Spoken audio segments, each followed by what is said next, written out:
Bonjour à tous, ici Manon Fabre. Bienvenue sur ma chaîne, où on explore ensemble le monde des aliments, leur composition et les critiques qui en découlent. Si vous voulez mieux comprendre ce que vous mangez et faire des choix éclairés, n'hésitez pas à vous abonner pour rester informé. Prêt à découvrir? C'est parti. Bonjour à tous. Dans cette vidéo, je vais vous plonger dans le monde fascinant de l'étiquetage alimentaire. Souvent, nous nous contentons de jeter un coup d'œil rapide aux étiquettes sans vraiment comprendre ce qu'elles signifient. Pourtant, ces informations peuvent avoir un impact considérable sur notre santé et nos choix alimentaires. Je vais vous montrer comment lire entre les lignes et déchiffrer les mystères des ingrédients, des valeurs nutritionnelles et des allégations marketing. Préparez-vous à devenir des consommateurs avertis et à faire des choix éclairés pour votre alimentation.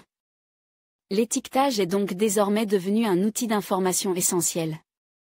Ainsi, 76% des consommateurs français déclarent lire systématiquement les informations figurant sur l'étiquette, 61% d'entre eux se disent vigilants quant à la composition des produits, et 69% sur leur provenance, souci de traçabilité.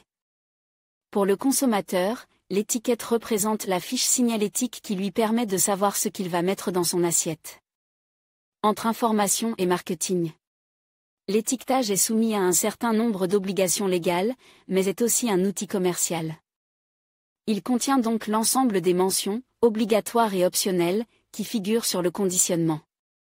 Les mentions obligatoires imposées par la législation ont pour but de donner l'information minimale indispensable pour protéger le consommateur. Des mentions facultatives peuvent être ajoutées par le fabricant dans un but plus commercial, mettre en valeur des qualités spécifiques du produit, offrir des conseils de préparation ou de dégustation.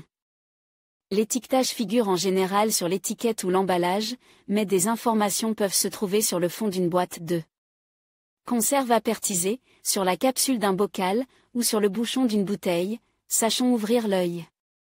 Avoir aussi vidéo conseils diététiques et articles obésité, femmes encore du chemin à parcourir. Certaines indications fournies par l'étiquetage, la définition des produits, la marque, le poids, le nom et l'adresse du fabricant.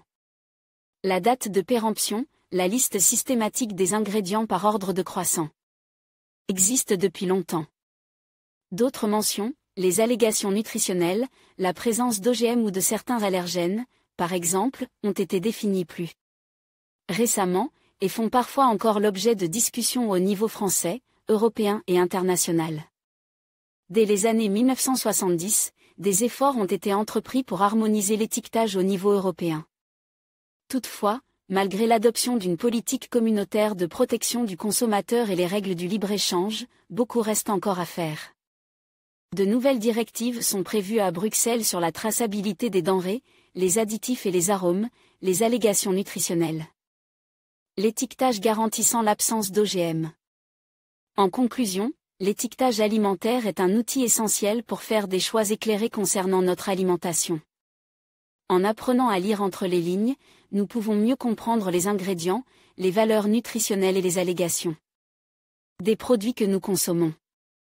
Prenez le temps d'analyser les étiquettes et de vous informer, car une alimentation saine commence par des choix conscients. Soyez vigilants et faites de votre santé une priorité. Merci de votre attention et à bientôt pour d'autres conseils sur une alimentation équilibrée.